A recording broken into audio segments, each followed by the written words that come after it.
Hello, everyone, and welcome to the 2025 GradFUTURES Forum, hosted by the Graduate School at Princeton University. This is our 6th year hosting this forum, and once again, we have nine virtual events that are open to anyone in the world, and we're so glad you're joining us here for this Community Engaged Scholarship panel. My name is James Van Wyk, and I'm an Assistant Dean for Professional Development here at the Graduate School at Princeton. We have a full week of transformative professional development programming on the radar this week, 23 events, including those 9 virtual events I mentioned. If you're in the Princeton area, feel free to look at the full schedule. Peter will drop the link to the complete virtual schedule in the chat. If you know of graduate students in your networks or recent alums or people who work and or care about graduate students, anyone is welcome. So please forward the link far and wide. This year, I'm glad to announce that across the 9 virtual events, and including some of our in-person events, we're seeing institutions from more than 60 graduate institutions across the globe. And together, we're considering, or most of our events are considering, the theme of meeting the moment. And by meeting the moment, we mean that the conference has been put together in such a way that it reflects our collective commitment to navigating the current challenges we're all facing with purpose and vision. And so we're so grateful to our speakers and panelists who are going to share their expertise, their practical advice, and inspiration with us all. I mentioned a carefully crafted program. We have upcoming panels on navigating the moment as an international scholar. That's on Friday. That will be also on Zoom. We have panels on navigating the current funding model that will be also on Friday, also on Zoom.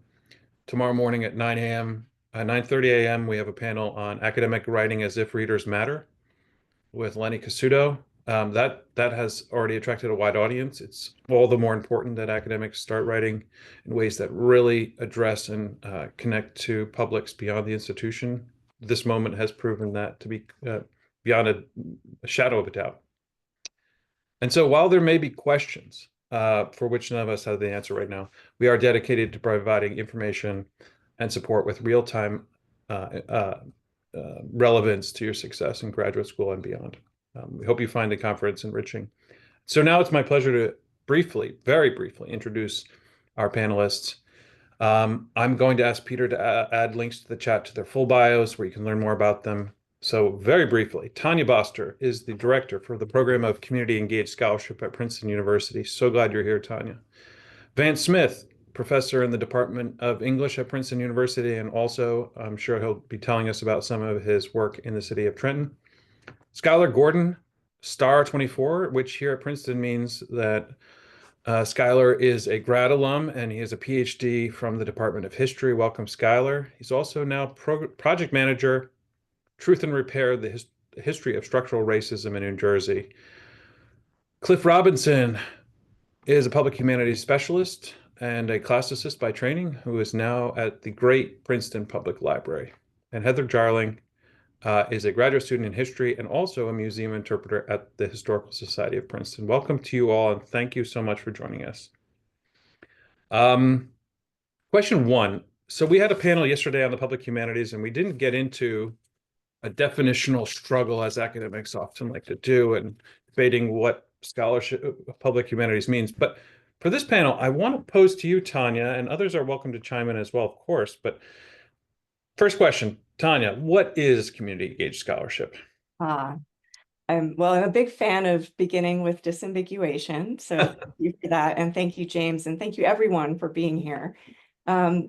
So broadly speaking, a community engaged scholarship is an academic field of inquiry that connects academic teaching and research with community knowledge and practice. It's a field that is grounded or rooted in assumptions about the public purpose of higher education and academic research, and that actively questions whether we live up to that, which is one of the things that I really appreciate about this work. Drilling down a little bit further, the field encompasses pedagogy, research, scholarship of teaching and learning, methodology, and a highly reflective and critical scholarship of the field itself, because along with historical assumptions about the value of higher education have come reasons for acute mistrust of academic institutions by the communities that surround them and broader publics, or people who have been the subjects of academic research that at times has caused incredible harm. Community engaged scholarship generally as a practice invites us to think about research and teaching with community experts as a practice of knowledge co-creation. So the field has really wide applications across academic disciplines and draws from transdisciplinary perspectives and methods. Practitioners of community engaged scholarship take many forms and generally speaking, cultivate relationships that bring community identified priorities and interests into conversation with academic learning goals, for instance, that a professor may have in their course, or research goals that community members and academic experts have identified together, and really challenges assumptions about where expertise lies and academia as the primary domain of knowledge production. I'll pause there. It's almost as if, as the director of process, you've had some experience giving that compelling, systematic, clear overview of what community engaged scholarship is. So thank you for that. I'm going to come back to you, Tania, on a related question. But before I do so, Cliff, I wonder, you sat on both panels. You were on the public humanities panel, and now you're on the community engaged panel. Do you want to talk a little bit about the relationship between those two ideas?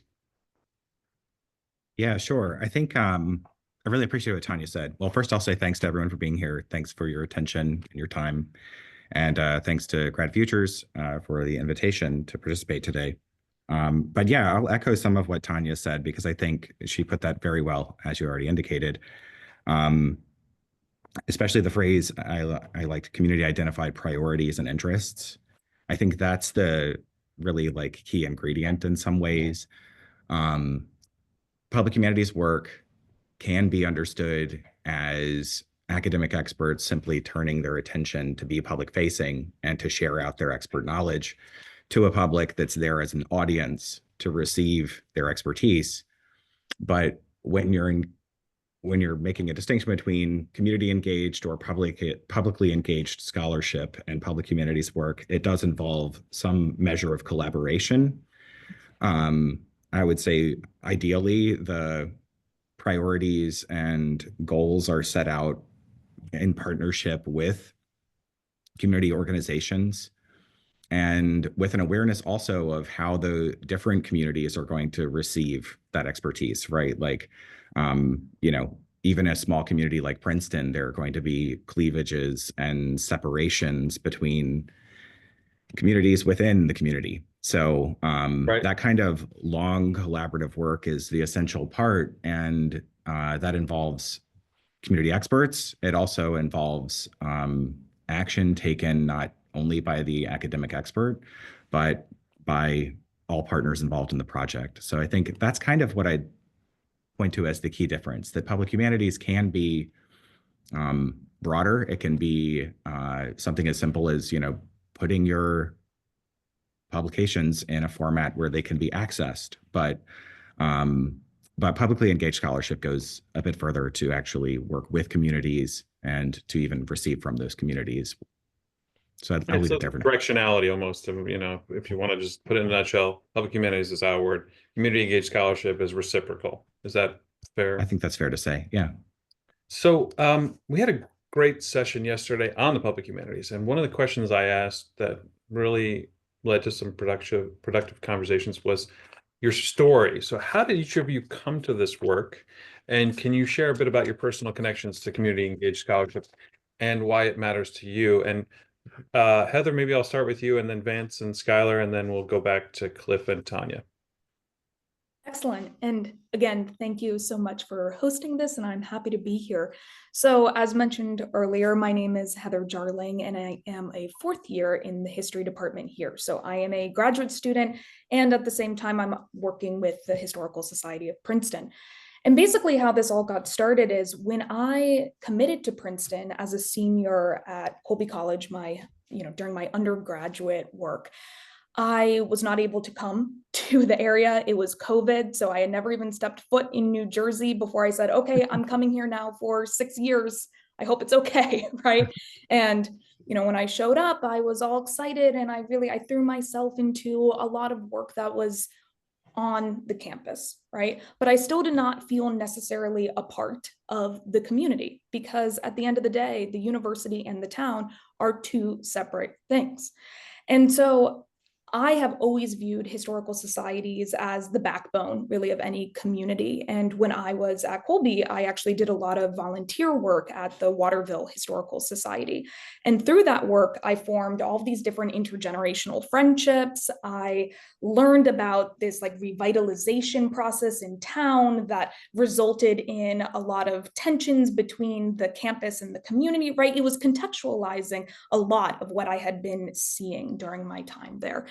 And so it only naturally followed that when I came here to Princeton, I wanted to get involved in the Historical Society.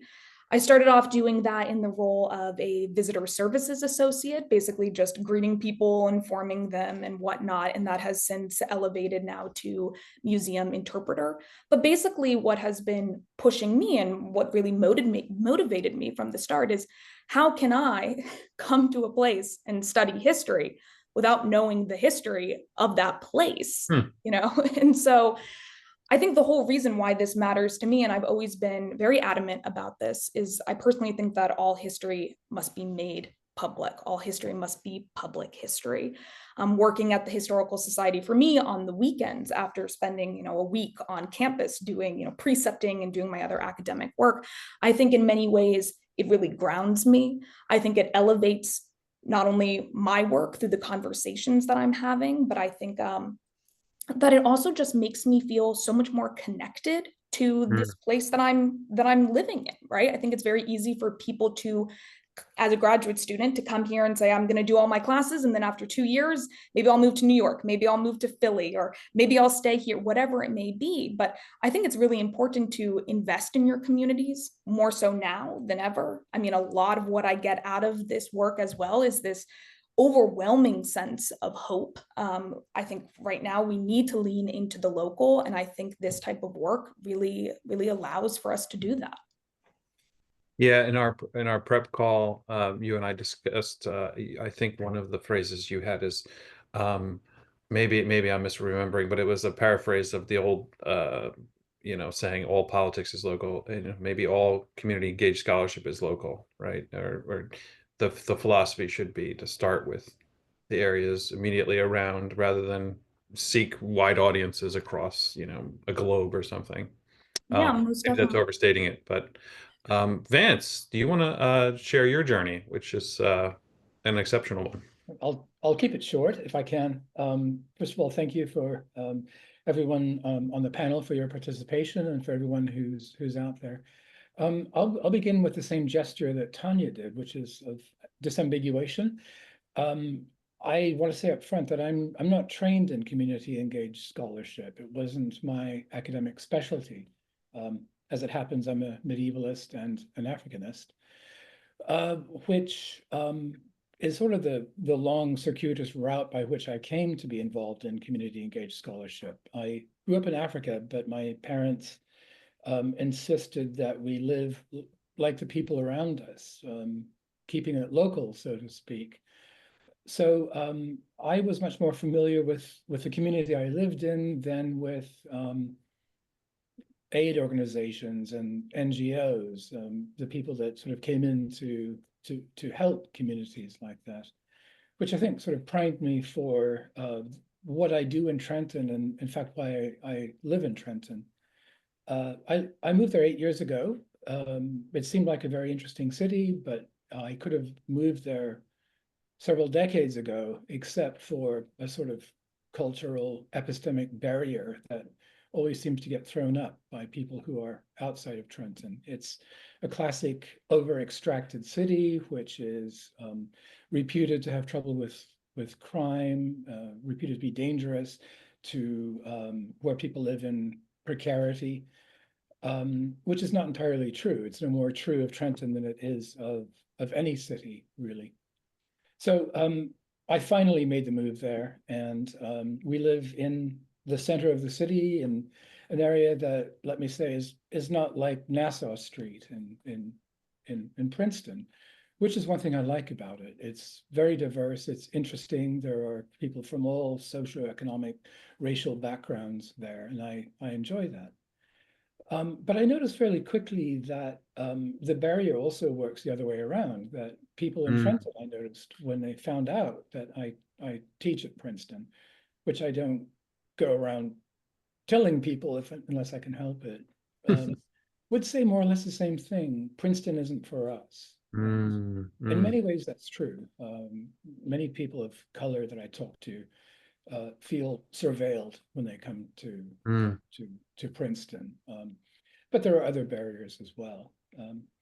So what I have tried to do is to live as a member of the community in Trenton, to go to as many events as I can, to show up, to build relationships, which sounds drier and academic than it is. There are extraordinary people in Trenton that I have formed friendships with. And that's really the sort of affective and in many ways the ideological basis of the work that I do in community engaged scholarship, which I can talk about more specifically if you would like down the road.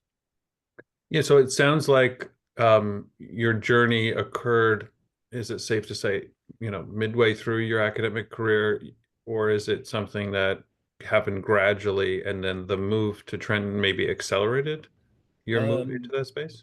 Yeah, you're being very kind to say that it happened midway through my academic career. I like to think that it's midway through. It's something that I thought about in various ways. To be honest, more abstractly, forming communities and the embeddedness of a literary text and what that would be like. Although, as I said, there was this sort of nagging impulse to move to Trenton and to think about Trenton, and a recurrent sort of guilt that I hadn't done that, and that I was listening to these voices of catastrophe and alarm about Trenton. So it really took a particular moment, as it happens, 2016, for me to decide to move to a place like Trenton. Well, thanks for sharing that, and we'll come back to the more particulars that you mentioned. We'll go back to Cliff. Cliff, can you give us your kind of trajectory and your personal story and what you love about the community engaged scholarship? Yeah, well, some of what I'll say will echo some of what Vance said already, and Heather as well. So I gave some of my bio in the public humanities panel. I'll pick up kind of where I left off, because that story was kind of how I got from grad school to the Princeton Public Library and involved with public humanities work in a much more full-on way. It's what I do now. But the community engaged scholarship part of it also sort of grew up in this space, right? I came to this job with an awareness of what public humanities work was, and with some awareness, I guess, of how community engaged scholarship got done, but I hadn't done much of it because prior to this, I had been a professor. So it just wasn't part of my remit as a junior faculty member. When I arrived at the library, it's a community organization. It's a library with a national reputation among public libraries, but it's still also here to serve the town of Princeton, right? That's our mission, right? Right down to it. Our mission statement involves connecting everyone in the community by advancing knowledge, encouraging dialogue, and providing opportunities for discovery and joy, right? So it really is, there's no way around community engaged work. How it becomes scholarship is a bigger story that I can get into, but I'd say that's the journey, right? I got in this role through public humanities work, and then because of the nature of the organization I'm working for, we're necessarily working with numerous intersecting communities. The library, for those who know it, you'll not be surprised to hear that it's the intersection of a lot of different communities in town. And so we're here to receive them and to connect them and to help in whatever way we can to be a community connector. I think if that is the main work that we're doing. How that becomes scholarship, I think I'm still figuring that out to some degree, but because I'm doing this from outside of academia now, right? So I do scholarship in classics, but that's really in one space. And then I've started working with some of Tania's colleagues on scholarly writing related to community engaged work. So like Vance, I'm not trained in this area. I'm a classicist, and it was not, I mean, there are classicists who are involved in community engaged work, but it was not the story for me prior to coming here. But I'm learning a lot from the people that I'm working with. I'd say the process office, it's a little embarrassing to say this with Tania here, but I'll say they're great partners. And I've learned a lot just from watching them in action, because they proceed very honestly and they build trust. And it's been great to sort of learn from how they execute, because it's not just a matter of, being generous. It's also a matter of being clear about where lines are, where there are boundaries. The other person I'll name is Kim Dorman, our community engagement coordinator. Kim's like born and raised in Princeton, spent a lot of her life here, and she just understands the community really well. So working with her, I've had a lot of support with understanding how to navigate the space and to just be, as I said, like mindful of where there are differences within communities and why those differences exist. Some of that is history, not in the sense of an academic discipline, but history in the sense that Heather was talking about. It's the history of a place. So yeah, I think I'll stop there. I don't know if I really answered it all that well, but I think it's just been, it's like an education, I'd say. The last year and a half has been an education for me on this kind of work. Yeah, I think if you, as you get into the literature of community engaged scholarship, terms that come up often are center around ways of engagement that are almost like virtues, like humility. Yeah. And those are not as essential for the public humanities. In fact, sometimes it takes hubris to do public humanities. It takes, you want to be heard. And I think the community engaged scholarship starts, as you were all already alluding to, with a lot of listening and learning. Yeah. And the metaphors and how we think about the relationship between the academy and the worlds beyond the academy. I think community engaged scholarship is one of the spaces where we're actually pushing back against this idea that there is an inside and an outside of academia. And also that academics can translate their research. More and more, I've become very uncomfortable with the idea of translation of research, because it implies fluency in two languages. If it's a metaphor for how you're going to share your work and you're going to translate it, it would presuppose you would understand at least two languages to do a translation. But academics often don't even speak another academic language. They speak their departmental, disciplinary, or sub-disciplinary language very well. But so even as we think about how we're imagining using metaphors, the academy, is the academy a space, or is it people? And if it's people, it can be a much more fluid relationship based, as Vance has already gestured toward. Skylar, might you share your personal journey and what community engaged scholarship means to you? Yes, absolutely. And thank you, James, and thank you for Peter and everyone on the panel for such an engaging conversation. I'm excited because I'll be honest, this is, for the past year, has been my first introduction into community engaged scholarship as a discipline, much of which I'm learning on the fly with the help of Tania and the process office, which have been great resources for that. So in terms of my engagement with the community engaged scholarship, like I said, it's been within this past year. I was asked by a former dissertation committee member to come on as a project manager for Truth and Repair, which is a 3-year grant-funded research study, which is tasked with documenting the history of structural racism in New Jersey, with a particular focus on its effects on the health and well-being of marginalized communities. And one of the ways that we do that is we partner with cultural institutions, from archives, museums, libraries, to community organizations and churches even, who have a history-based interest or research project that they would like to start or need help developing. So we hire on undergraduate and graduate researchers um, to help conduct that research, and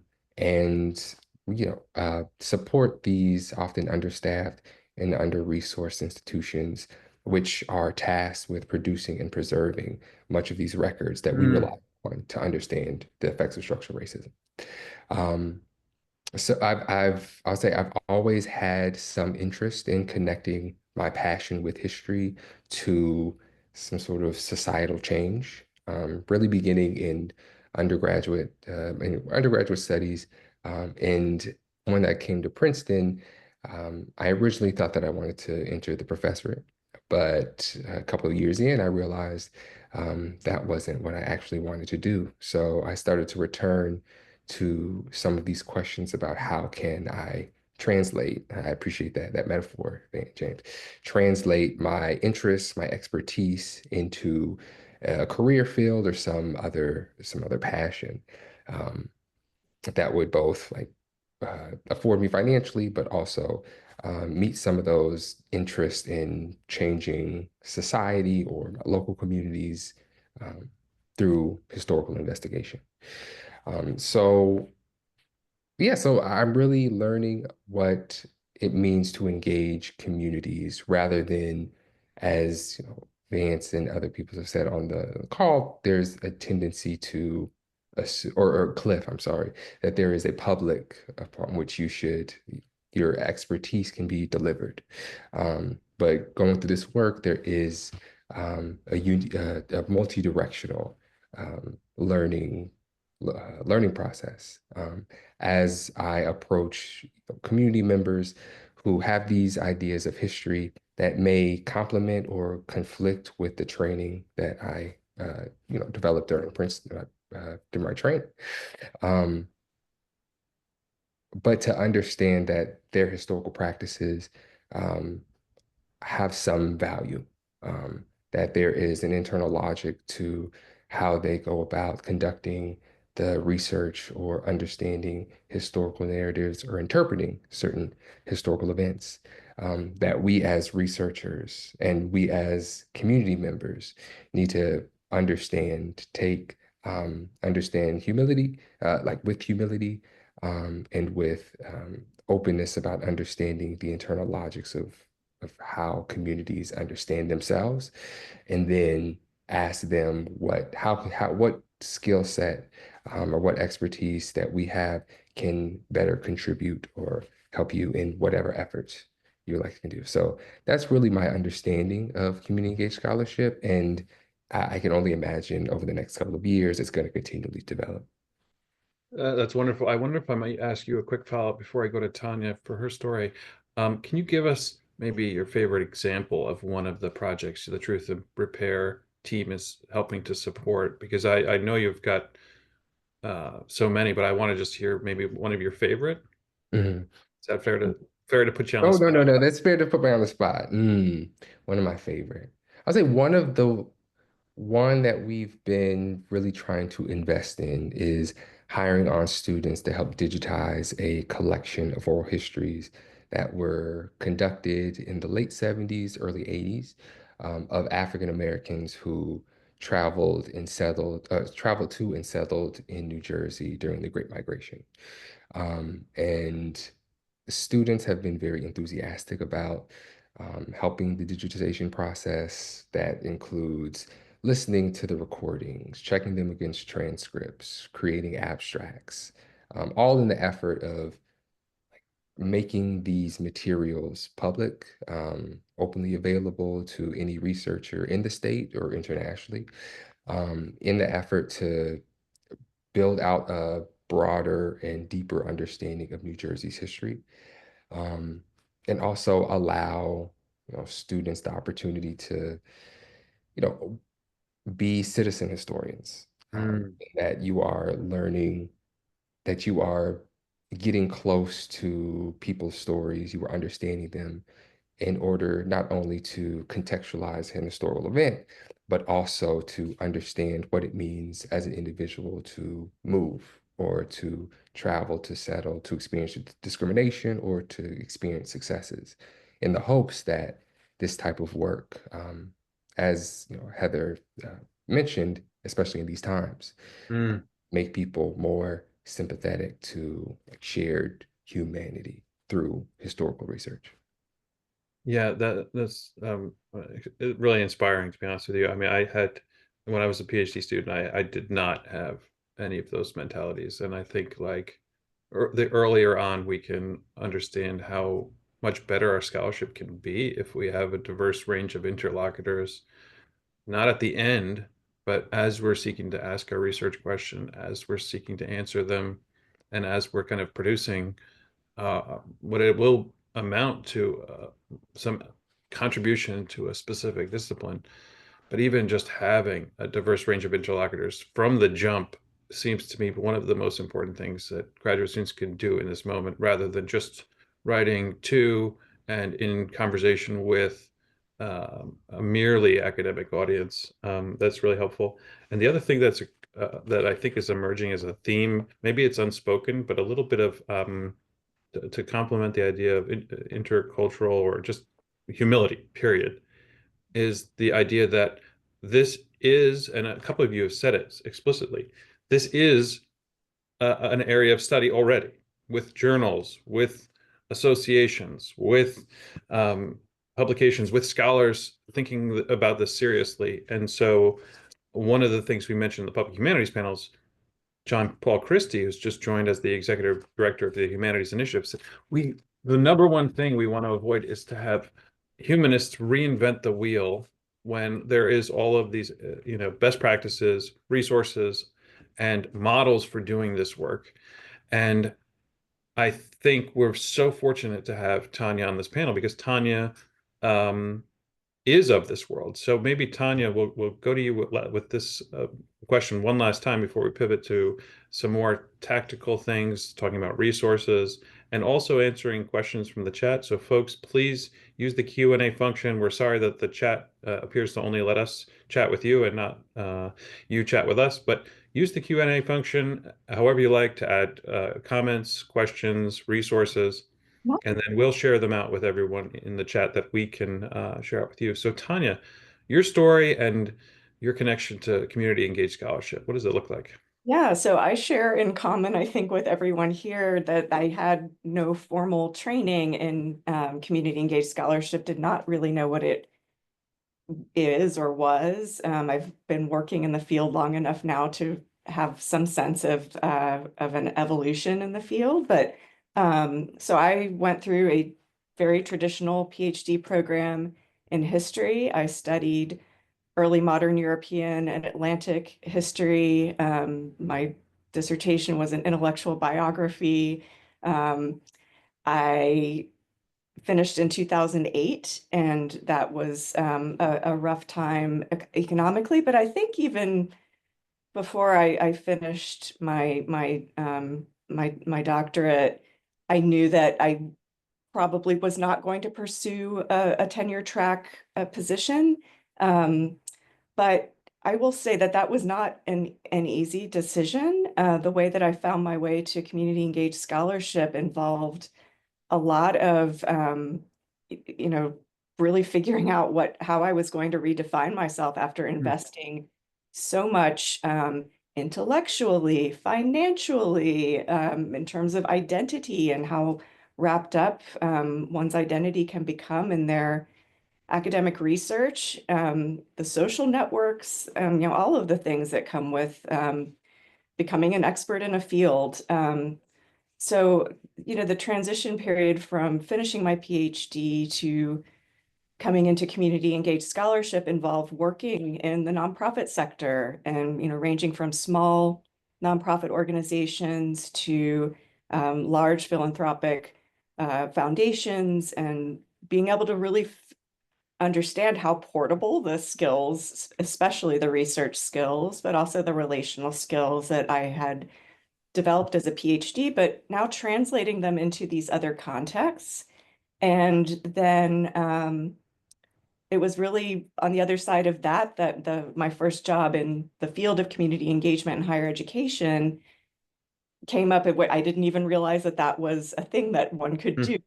And so it really became this way to synthesize that experience that I had in the nonprofit NGO public sector with the passion that I had for teaching and academic research.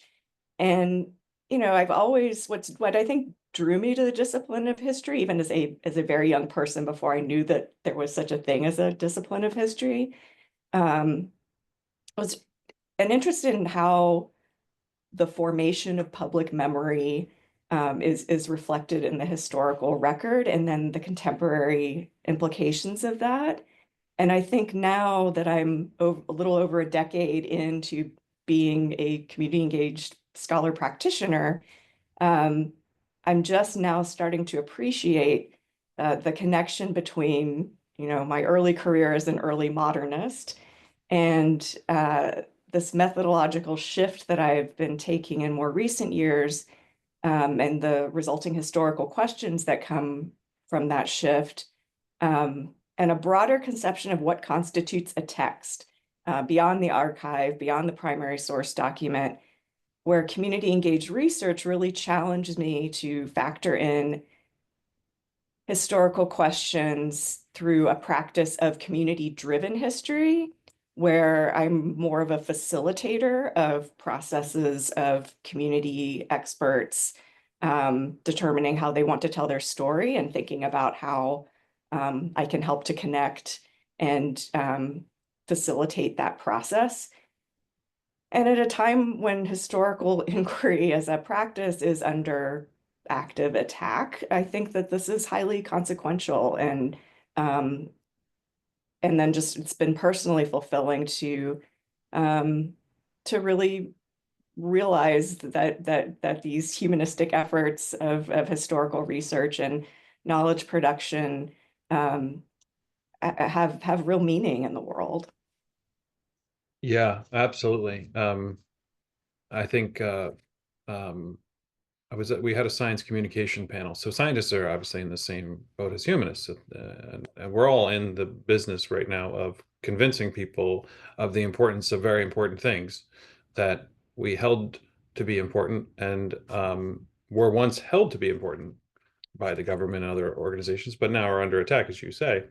And Shane Campbell-Staton at Princeton, who's double Emmy-nominated science communicator, who's also a evolutionary biologist, had this really interesting example. He said, when you go and listen to communities, you can even reassess whether you understand a term as simple, quote unquote, as domesticated animals, right? If you're studying evolution, domesticated animals are an interesting thing to study. But he said, if you go to the Arctic and you're working with people who have been domesticating dogs in ways that are significantly different from how Western science would discuss domestication, you realize that you have so much to learn just on that simple, seemingly simple idea.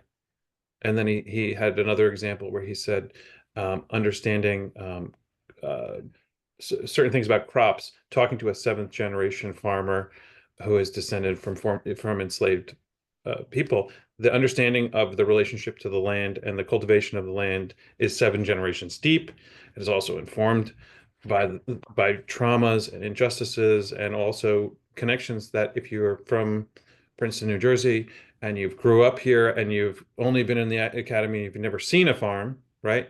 Your understanding as an evolutionary biologist, that wasn't Shane's experience, but when you get into context where you come with humility and you recognize you can grow at every single level, from deeply theoretical to even just what does this term mean and how might I think about it differently, so that the flow of information is always in and out. We have 2 questions in the chat I want to turn to, and I'm going to couple the first. Anonymous attendee shows up at all of my events. Anonymous attendee asks, what advice do you have for graduate students who want to do community engaged scholarship, but are doing so in the context of a lack of resources and institutional support. So we're in a moment where resources are going to be strained at all institutions. And one of the questions I had put to you in our run of show is, what resources would you recommend for graduate students in particular? So we can kind of combine the two. Is what advice do you have given the lack of resources and institutional support? So maybe those resources will be from other communities outside of this person's home institution. So we'll stay with Tania first, I think, and then others just raise your hand and feel free to chime in. Yeah, and I'll just tack on quickly to what you were saying, James, that really resonated. I think about, the wonderful historian Alison Eisenberg, professor here at Princeton, who she is doing rigorous academic research and scholarship that is firmly grounded in historical methodologies.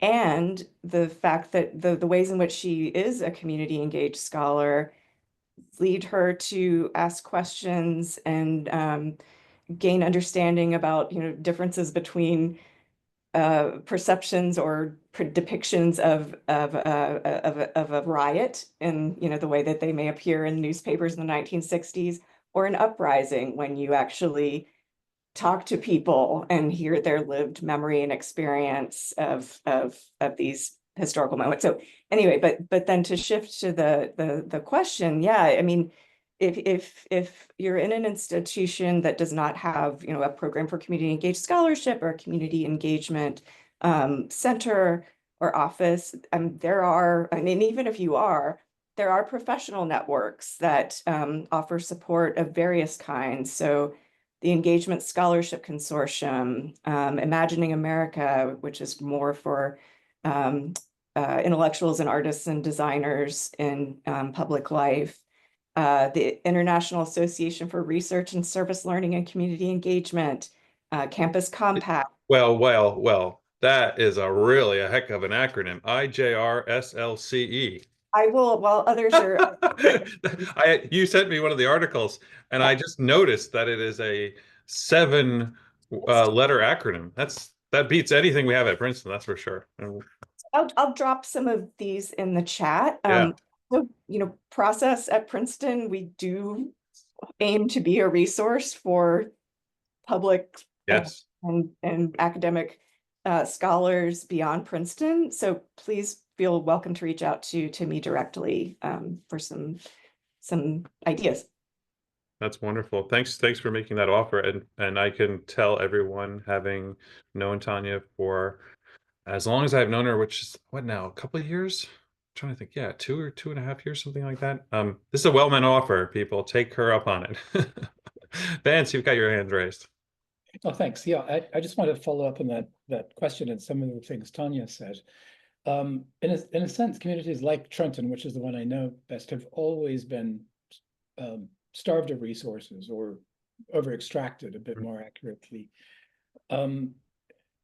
So finding resources is a part of what it means to do real community engaged scholarship, as opposed to working with policy initiatives or NGOs or nonprofits.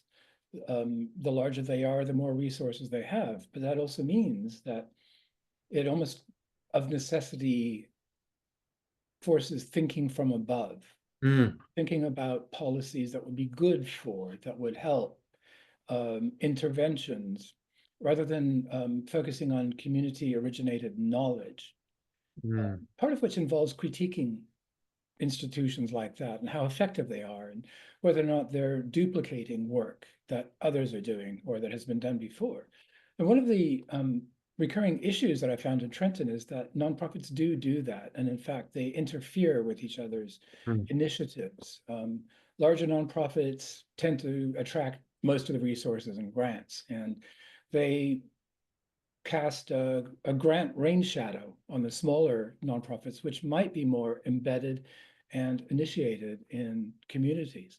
So, I think one place to start is simply to go to events, to meet people, to begin talking about what needs they might have, but importantly, what knowledges they have, what they have to offer, how they've thought through these problems, what they would like to see, how they would like to engage with institutions outside of Trenton, if in fact they do want to.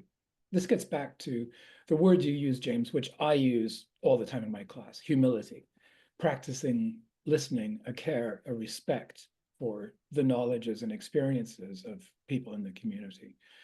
All of that is to say that you can begin doing this work in a very modest way. You don't have to have resources behind you or grants. You can simply start talking and, more importantly, start listening.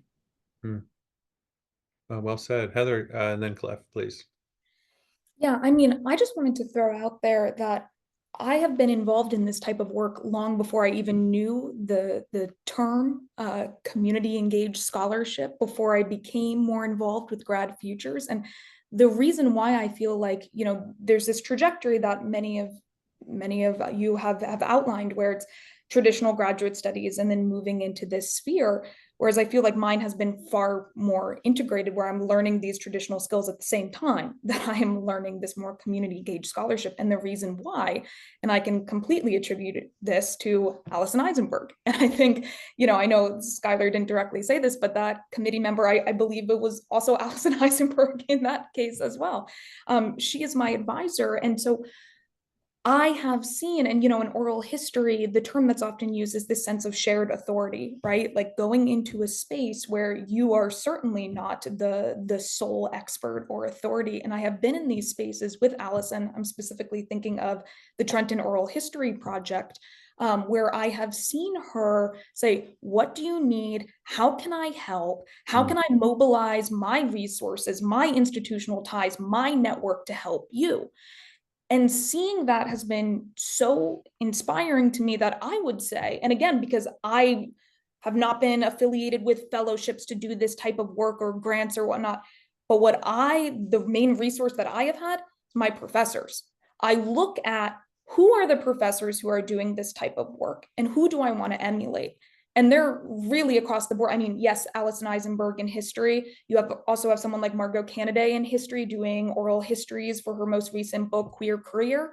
You have Ruha Benjamin in AFAM doing this type of work. You have Michael Littman in engineering, right? Like this is really interdisciplinary. So regardless of the institution that you're at, I think a great first step is who's doing the type of work that you want to do, that you aspire to do, who's really working at that local level.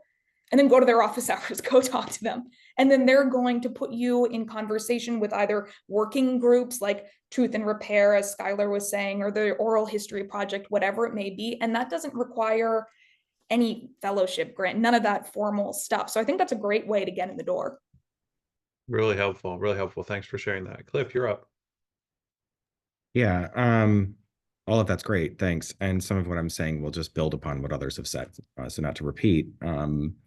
But one thing that I'd recommend is the New Jersey Council for the Humanities has a couple of groups devoted to community. They're communities of practice, I guess you could say, and they organize meetings, I think, on about a quarterly basis. I think for people who are in PhD programs, it's a good idea to find something like this, because you'll probably find that starting from your university-based role and finding yourself just showing up in community, that you've got a lot to learn. And a good way to do that is to find people who are already based in communities and doing this kind of work.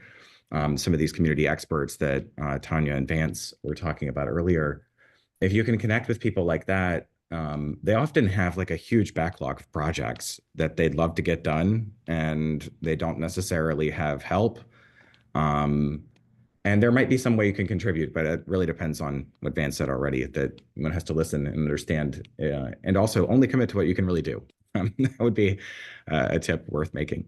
So yeah, that I think for those of you who are based in New Jersey, that's a good place to look. But you know, anyone in the States, there's going to be a comparable organization. They won't necessarily have programs of that kind, but they will be doing work of this kind, in the sense that they'll be doing work that's rooted in local communities across a given state. There are a couple of other organizations one might think about. The American Association of State and Local History is a good place to go to find practitioners of, local history, the kind of people Heather's working with all the time. Yeah, so I guess that's the main thing I'd emphasize, just trying to find someone who can mentor you in how to find your way through community.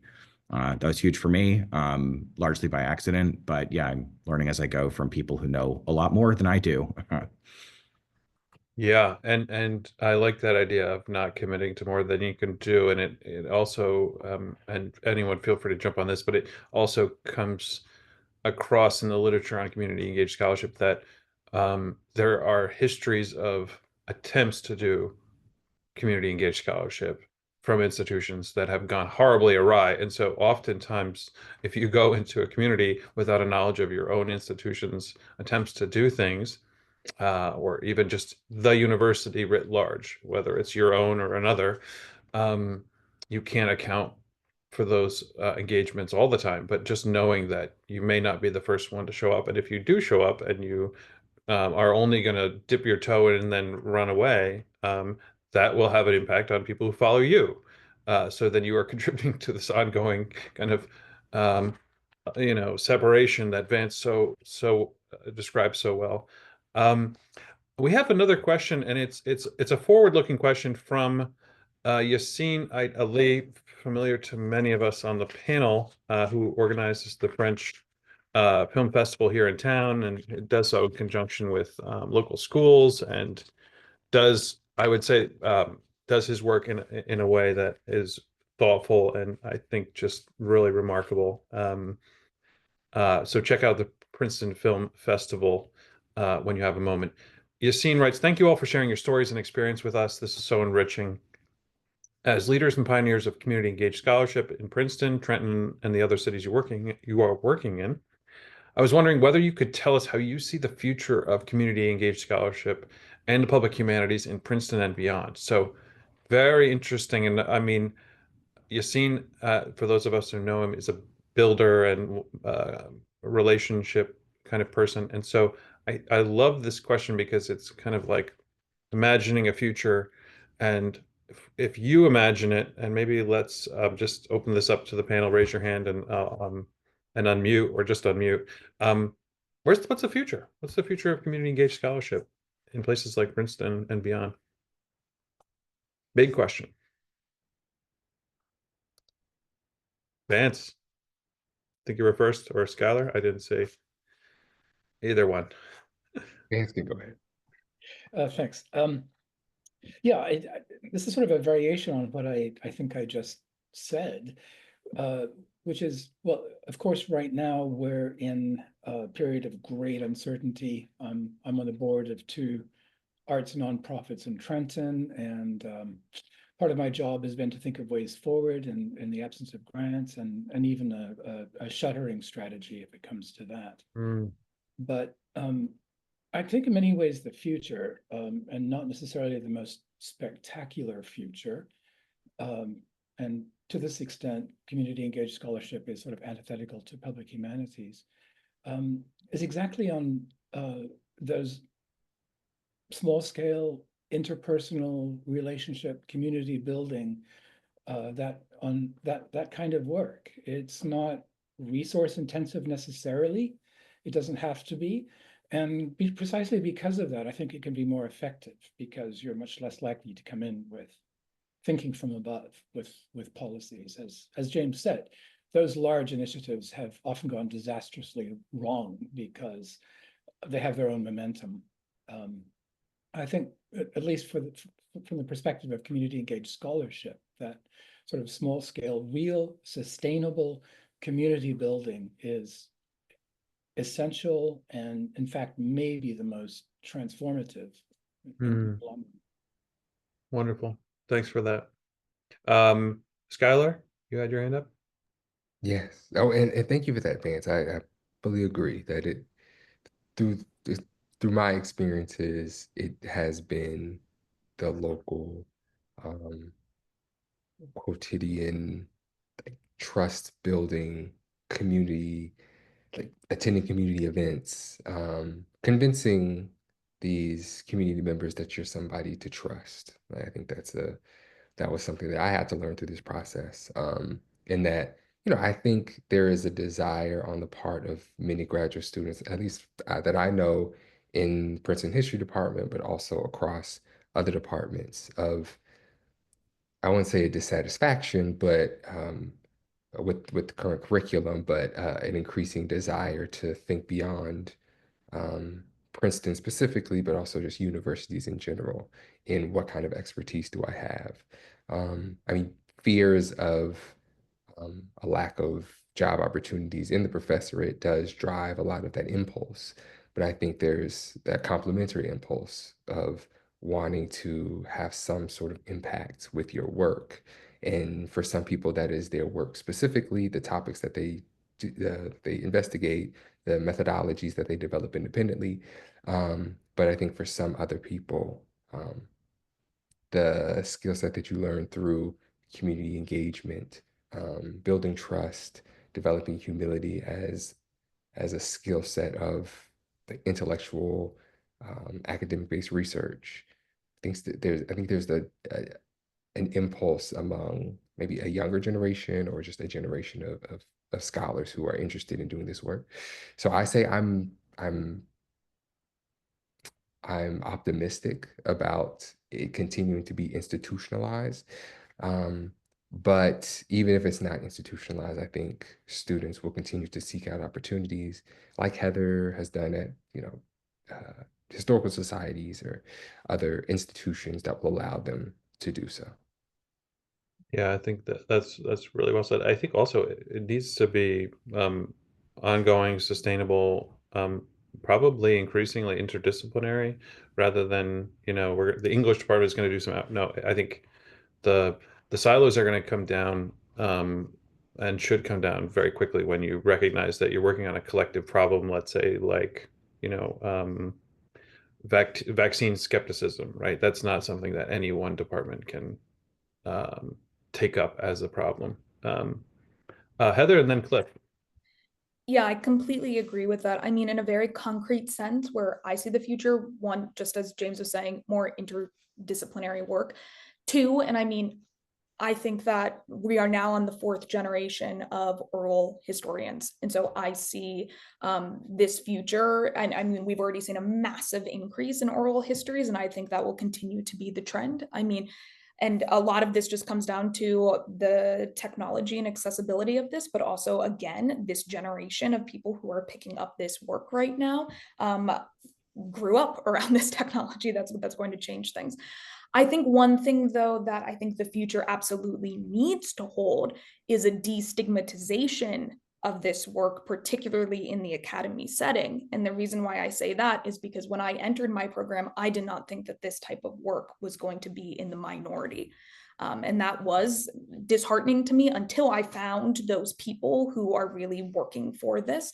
But I think really communicating that message that making your work accessible does not mean undermining your work, right? Working with the community and engaging with the community enhances your work, it enhances the community. And how can we take this notion that this work is less academically rigorous, right? Like, how can we dispel those notions? I think no matter what it holds, that needs to be tackled. Well, I want to snip that out and share that clip, because that was for me, that was one of the highlights of what we just went through the last hour and 1 minute. And Cliff, I'm going to let you share that resource, and then we'll maybe thank you all for joining us. And the links in the chat will be sent to everyone. The recording will be as well. But Cliff, did you want to share one resource before we? Well, yeah, in just response to Yassine's question, actually. Sorry. Yeah. The just to follow up on what Heather's saying, I think it's kind of in keeping with that. And I think to Skylar's point, right, there are fears about the job market. There is also a desire for impact. One thing that always comes back to me is that we're living in a moment where there are so many people graduating from excellent research institutions, acquiring their Ph.D. and going off to pursue something other than the professoriate.